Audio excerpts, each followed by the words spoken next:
بسم اللہ الرحمن الرحیم۔ السلام علیکم۔ میں ایک عام سا پاکستانی شہری جس نے انڈیا کی راتوں کی نیندیں حرام کر دی۔ ویڈیوز کو پسند کرنے کا بہت بہت شکریہ۔ میں نے اپنی فائلز کانٹیکٹ کو دے دی ہیں اور میں اب اپنے مشن پہ روانہ ہوں۔ نئے آنے والے دوستوں سے گزارش ہے کہ میرے چینل کو لازمی سبسکرائب کریں اور ساتھ ہی بیل کے آئیکن پر کلک کریں۔ تو چلتے ہیں اپنی کہانی کے اگلے حصے کی طرف۔ بالآخر میں نے اسے کہا کہ میں ریسیپشن پر جا کر بتا دوں کہ شام تک نہ تو کوئی ملنے والا مجھے ڈسٹرب کرے اور نہ ہی کوئی فون کال مجھے ٹرانسفر کی جائے۔ ریسیپشن پر جا کے میں نے 50 روپے کلرک کی مٹھی میں دیے اور کہا کہ ٹھیک 15 منٹ بعد مجھے وہ فون کرے اور میری آواز سنتے ہی فون بند کر دے۔ یہ انتظام کر کے میں عائشہ کے پاس آیا اور اسے کمرے میں لے کر چلا گیا۔ کمرے میں داخل ہوتے ہی عائشہ بے تکلفی سے میرے بیڈ پر نیم دراز ہو گئی۔ میں نے فوری حملے سے بچنے کے لیے اسے کہا کہ کیوں نہ اس موقع کو اور پرلطف بنائے۔ میں نے فون پر بارمین سے کہا کہ ایک بوتل اسکاچ وسکی اور برف بھیجیے۔ یہ فون کر کے میں نے اسے اشارے سے بتایا کہ میں باتھ روم میں جا رہا ہوں۔ ابھی میں باتھ روم سے نکلا بھی نہیں تھا کہ فون کی گھنٹی بجی۔ فون عائشہ نے اٹھایا اور ریسیور میز پر رکھ دیا۔ میں اس دوران باتھ روم سے باہر آ چکا تھا۔ اس نے مجھے بتایا کہ میرا فون ہے۔ دوسری طرف ریسیپشنسٹ تھا۔ میری آواز سن کر اس نے فون بند کر دیا۔ ادھر میں نے فون پر ایک طرفہ بات شروع کر دی کہ رمیش صاحب، آپ نے آنے کی کیوں زحمت کی؟ مجھے فون کر دیا ہوتا، میں فوراً حاضر ہو جاتا۔ اچھا تو کیا آپ کے پارٹنر بھی ساتھ ہیں؟ آپ براہ کرم لابی میں بیٹھے، میں فوراً حاضر ہوتا ہوں۔ یہ کہہ کر میں نے فون بند کر دیا۔ عائشہ نیم باز آنکھوں سے مجھے دیکھ رہی تھی۔ میں نے اسے کہا کہ غضب ہو گیا۔ دہلی میں میری چائے کے پنجاب اور ہریانہ کے ایجنٹ اپنے پارٹنر کے ساتھ آئے ہیں۔ میں نے ریسیپشنسٹ کو کوسا کہ میری ہدایت کے برعکس اس نے انہیں کیوں بتایا ہے کہ وہ کمرے میں ہو، مجھے ان سے ملنا اور ان کے ہمراہ ان کے دفتر جانا پڑے گا۔ عائشہ کچھ مایوس سی ہوگی۔ میں نے بڑھ کر اسے گلے لگایا اور کہا کہ آج تو رنگ جمنے سے پہلے ہی بھنگ پڑ گئی ہے، لیکن آنے والے دنوں میں آج کی کوفت کی پوری طرح سے تلافی کریں گے۔ عائشہ نے میک اپ درست کیا۔ میں نے اسے کہا کہ اگر وہ مجھے اپنا فون نمبر دے دے تو میں اسے فون پر نئے پروگرام سے آگاہ کروں گا۔ عائشہ نے خاموشی سے میز پر پڑے پیڈ پر نمبر لکھا اور اچانک مجھ سے کہنے لگی، Vinod, I promise I will win you۔ اس نے دوبارہ اپنا میک اپ ٹھیک کیا اور ہم کمرے سے نکل کر لفٹ میں نیچے آ گئے۔ میں اسے چھوڑنے کے لیے باہر تک آیا۔ پارکنگ میں وہ ایک غیر ملکی کنورٹیبل گاڑی میں بیٹھی اور تیز رفتاری سے ڈرائیو کر کے چلے گئی۔ میں کمرے میں واپس آیا اور خود کو سنبھالنے کی کوشش کرتے کرتے سو گیا۔ عائشہ سے میں اپنا میل جول نہ صرف برقرار رکھنا بلکہ بڑھانا چاہتا تھا۔ اس قسم کی عورتوں کے تعلقات اونچی سوسائٹی کے ہر طبقے کے لوگوں سے ہوتے ہیں۔ عائشہ کے ذریعے بہت سے کام کے لوگوں سے مل سکتا تھا۔ عائشہ کو میں ایک قیمتی مہرہ کی طرح استعمال کرنا چاہتا تھا۔ وہ شام میں نے ہوٹل میں ہی گزاری، صرف اپنے کپڑے لینے کناٹ پیلس گیا۔ ٹرائی کے لیے کپڑے تیار تھے۔ میں نے ٹرائی دی اور 2 دن بعد اپنے کپڑے لے آیا۔ اب میں پوری طرح سے اس اونچی سوسائٹی میں داخل ہونے کے لیے تیار تھا۔ اس میں سینئر سول اور فوجی افسران کی بہتات تھی۔ ادھر میرے ساتھی بھی بیکار نہیں بیٹھے تھے۔ انہوں نے آرمی ہیڈ کوارٹر کے جن سول افسروں اور کلرکوں کے گھر اور دفتر میں ان کی پوزیشن کا پتہ لگایا تھا، ان کے گھریلو حالات، گھر میں رہنے والے افراد خصوصاً بچوں اور جوان بچیوں اور غیر شادی شدہ بہنوں کے متعلق بھی معلومات حاصل کی۔ یہ تمام معلومات انہوں نے مجھے دی اور میں نے اپنی ڈائری میں کوڈ ورڈز میں نوٹ کر لیں۔ یہ معلومات ہمارے لیے بہت کارآمد ثابت ہو سکتی تھی، جن سے بات چیت میں معلوم ہوا کہ وہ کھٹمنڈو جا رہے ہیں۔ میں نے ایک بات نوٹ کی کہ وہ جوڑا تقریباً ہر رات ہوٹل کے باغ کے ایک کونے میں اندھیرے میں بیٹھتا تھا۔ میں ایک رات جھاڑیوں کے پیچھے ان کے قریب پہنچا تو چرس کی بو آئی۔ مجھے فوراً ایک بات سوجی اور میں اچانک ان کے سامنے آ گیا اور کہا کہ یہاں حشیش پینا سخت ممنوع ہے اور تم کھلے عام پی رہے ہو۔ تم کو پکڑوا دوں تو کئی سال کی جیل ہو جائے گی۔ وہ ڈر گئے۔ میں نے انہیں کہا کہ میں انہیں پکڑوانا نہیں چاہتا۔ میری نظر ان رولر فلیکس کیمرے پر تھی۔ میں نے انہیں کہا کہ یہ کیمرہ میں خریدنا چاہتا ہوں، لیکن اپنی قیمت پر۔ بولو اب کیا صلاح ہے؟ وہ اتنے خوفزدہ تھے کہ فوراً مان گئے۔ میں نے انہیں اسی وقت لے کر ریسیپشن پر آیا۔ وہ عورت کمرے سے اپنا کیمرہ لے آئی اور میں نے 600 روپے کے عوض ان کا کیمرہ خرید لیا اور فرنٹ آفس مینیجر اور کیشیئر کے رسید پر دستخط لے لیے تاکہ بعد میں وہ شور نہ مچا سکیں۔ وہ تو کچھ ایسے ڈرے کہ دوسرے دن ہی ہوٹل سے چیک آؤٹ کر گئے۔ میں نے کیمرہ اپنے نمبر 2 یعنی ٹرانسمیٹر آپریٹر کو دیا اور کہا کہ اس کیمرے سے آرمی ہیڈ کوارٹر کے سول ملازمین مظلومین جن کا وہ تعاقب کر چکے ہیں ان کی تصویریں اتاریں اور ان کے گھر کے افراد کی تصویریں بھی بنائیں اور گھر والوں کے نام معلوم کریں اور تصویروں کے پیچھے ان کے نام انگلش میں لکھ دیں اور ان کے متعلق جو بھی مزید معلومات حاصل کریں وہ مجھے لکھ دیں۔ علاوہ ازیں ہیڈ کوارٹر کے صفائی کرنے والے ہاکروں کا پیچھا کریں اور ان کے گھروں کے ایڈریس اور نام وغیرہ معلوم کریں اور ان کی تصویریں بھی حاصل کریں۔ بھارت میں شودر یعنی ہریجن صفائی کا کام ہزاروں برس سے کرتے آئے ہیں۔ آزادی کے بعد ان کا خیال تھا کہ شاید اب ذات پات کی تمیز ختم ہو جائے گی، لیکن ہوا اس کے الٹ۔ انگریزوں کے راج میں اونچی ذات کے ہندو ان نیچ ذات والوں پر اتنا ظلم نہیں کر سکتے تھے، لیکن آزادی ملنے کے بعد تو انہیں ہر طرح کی آزادی مل گئی۔ شودر کو ہریجن کا نام تو دے دیا گیا، لیکن ہر گاؤں میں باقی گاؤں سے الگ نہیں رہنے کی جگہ دی گئی اور ایک سر جھنڈ ان کو اپنی بستی پر لازماً لہرانے کا حکم دیا گیا۔ ان کے کنویں اور مندر تک الگ ہیں اور کوئی ہریجن اونچی ذات کے ہندوؤں کے کنویں سے نہ تو پانی پی سکتا ہے اور نہ ہی ان کے مندروں میں جا سکتا ہے۔ اس صورتحال اور ہریجن زیادہ عرصہ برداشت نہ کر سکے اور ہریجن مرد ڈاکوں کے علاوہ پھولن دیوی جیسی درجنوں ڈاکوں کی ٹولیاں بنی جنہوں نے اونچی ذات کے ہندوؤں سے اپنی ذلت کا خوب بدلہ لیا ہے۔ ہندو اب ہریجنوں پر بہت کم اعتبار کرتے ہیں۔ صفائی کرنے والے ہریجنوں کے علاوہ عیسائی بھی ہیں۔ بھارتی افواج میں صفائی کے لیے عیسائی رکھے جاتے ہیں اور میرے منصوبے کے مطابق انہی صفائی کرنے والوں سے بہت کام لینا تھا، اس لیے میں ان کے متعلق تمام ممکنہ معلومات حاصل کرنا چاہتا تھا۔ میں نے اپنے چاروں ساتھیوں کو اس کام پر لگا دیا۔ اس دوران مجھے آشا کے 2-3 فون آئے اور میں نے اسے فون پر ہی اپنی تڑپ اور محبت کا کچھ ایسا یقین دلایا کہ اس کی آتش شوق کچھ اور بھڑک اٹھی۔ میں نے اسے کہا کہ میری چائے کی بہت بڑی کھیپ بمبئی پہنچ رہی ہے۔ بمبئی کی مونسون اور نمی میں وہ چائے زیادہ دیر وہاں اسٹور نہیں کی جا سکتی اور میں اسے ایسے علاقے میں بیچنے کی کوشش کر رہا ہوں، اس لیے اس سے نہ مل سکا اور مزید چند روز مصروف رہوں گا۔ ایک روز میں دوپہر سے ذرا پہلے سروس کلب چلا گیا۔ وہاں ریسیپشن پر بورڈ پر وہاں رہائش پذیر افسروں کے نام اور رینک لکھے ہوئے تھے۔ میں نے جلدی وہ نام اور رینک نوٹ کیے اور کلب سیکرٹری کے کمرے میں چلا گیا اور لکھے ہوئے ناموں میں سے ایک کرنل کا پوچھا۔ اس نے جواب دیا کہ اس وقت وہ ڈیوٹی پر گئے ہوئے ہیں اور شام کو 7 بجے کے بعد مل سکیں گے۔ میں نے اس کا شکریہ ادا کیا اور کہا کہ میں نے کرنل صاحب کو پہلے سے نہیں دیکھا، ایک دوست کے ریفرنس سے ملنا چاہتا ہوں۔ سیکرٹری نے کہا کہ شام کو وہ بھی یہیں ہوں گے اور مجھے کرنل کے پاس لے جائے گا اور اسی شام اچھی طرح ڈریس اپ ہو کر میں سروس کلب نئی دلی پہنچ گیا۔ سیکرٹری اپنے دفتر میں موجود نہ تھا۔ میں کلب کے لان میں ٹہلنے لگا۔ کلب میں ممبروں کی آمد شروع ہو گئی تھی۔ ٹہلنے کے دوران میں ان پر بھی نظر رکھ رہا تھا۔ سول اور یونیفارم میں کچھ جوان افسر لان میں ایک الگ گروپ بنائے کھڑے تھے، جبکہ ان سے کچھ فاصلے پر اڈھیر عمر ٹاپ براس اپنا گروپ تھا۔ میں نے دیکھا کہ ان سے بالکل علیحدہ لان کے دوسرے کونے کے قریب ایک بڑی مونچھوں والا اڈھیر عمر شخص ایک کرسی پر بیٹھا ہے۔ سامنے میز پر اعلیٰ غیر ملکی وسکی اور برف کا باؤل اور میز کی دوسری جانب ایک خالی کرسی پڑی ہے۔ محض تجسس کی وجہ سے میں ٹہلتا اس کی طرف گیا۔ وہ آہستہ شراب کی چسکیاں لے رہا۔ اس کے پیچھے ذرا فاصلے پر ایک شخص جو صورت سے بیٹ مین لگتا تھا مدب طریقے سے کھڑا تھا۔ میں اس سے کچھ فی فاصلے پر کھڑا ہو گیا اور ادھر ادھر 3 نگاہوں سے دیکھنے لگا۔ کبھی اس کی طرف بھی دھیمے سے مسکراتے دیکھتا اور کبھی اپنی گھڑی پر وقت دیکھنے لگتا۔ میں ظاہر کر رہا تھا جیسے مجھے کسی کا انتظار ہو۔ اس کا انداز دیکھ کر مجھے جنرل ریٹائرڈ گل حسن یاد آ گئے، جو دوران سروس بھی راولپنڈی میں ہمیشہ فلیش مین ہوٹل میں رہتے تھے اور سر شام ہی لان میں اپنی محفل سجاتے تھے، اور کراچی میں بریگیڈیئر ریٹائرڈ نصیر الدین ہمایوں جو کہ ڈی اے کے سابق چیئرمین کراچی جمخانہ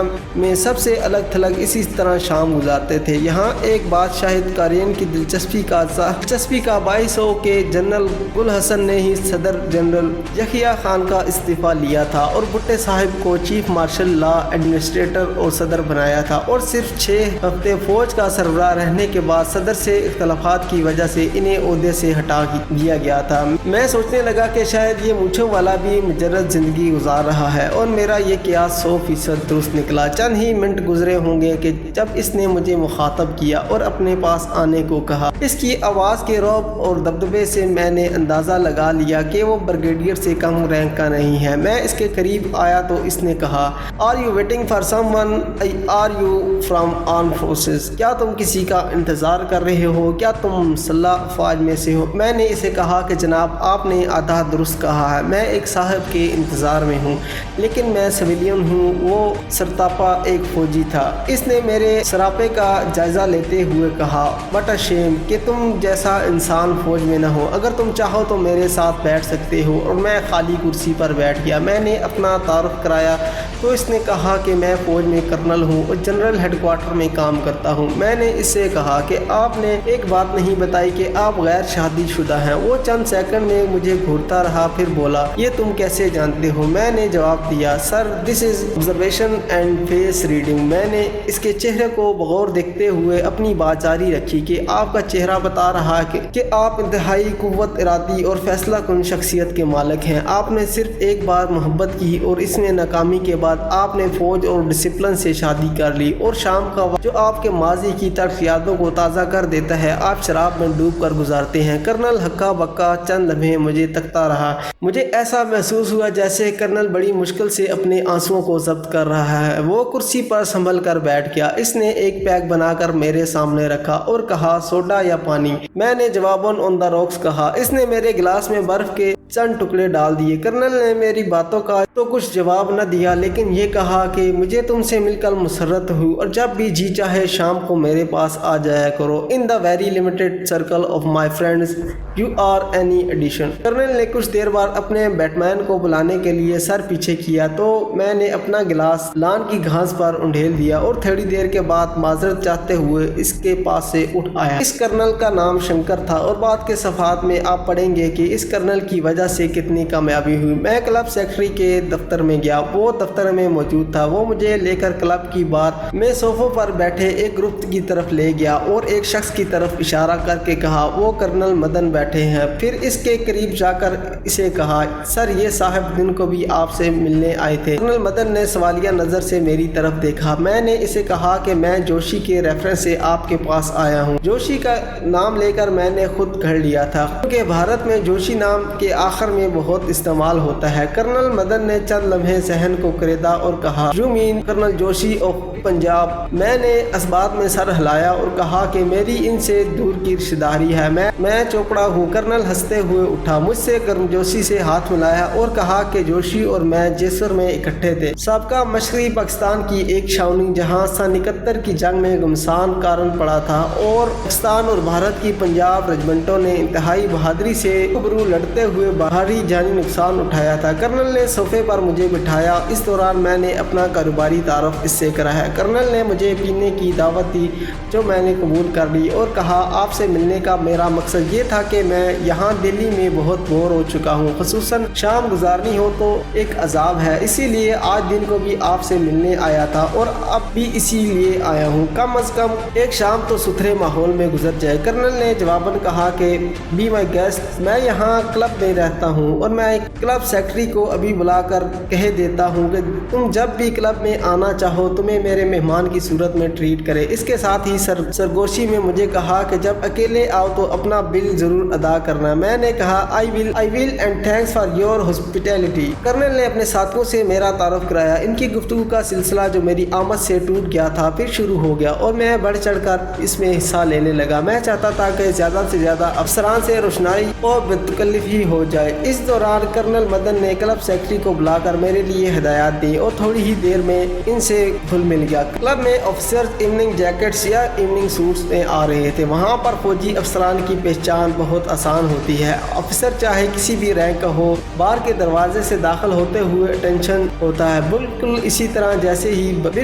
طرح جیسے بغیر ٹوپی کے سلیوٹ کیا جاتا ہے، اور جو اکا دکا سویلین آ رہے تھے وہ سیدھے داخل ہو جاتے تھے۔ اس دوران کلب کی عمارت کے اندر سے زیادہ باہر لان میں رونق تھی۔ لان میں درجنوں میزیں اور کرسیاں رکھ دی گئی تھی اور نوجوان آفیسر چند جوڑے وہاں بیٹھے تھے۔ کرنل مدن نے قریب 1 گھنٹے بعد لارڈ روم میں مجھے اپنے ساتھ چلنے کی دعوت دی۔ میں نے انتہائی معذرت کرتے ہوئے کہا کہ مجھے تاش کے کھیل خصوصاً برج کھیلنا نہیں آتا۔ کرنل کے ہمراہ اس کے 2-3 ساتھی بھی اٹھ کھڑے ہوئے۔ یہ سب میجر اور لیفٹیننٹ کرنل تھے جو باقی بیٹھے رہے تھے۔ تھوڑی دیر بعد ان سے اجازت لی اور لان میں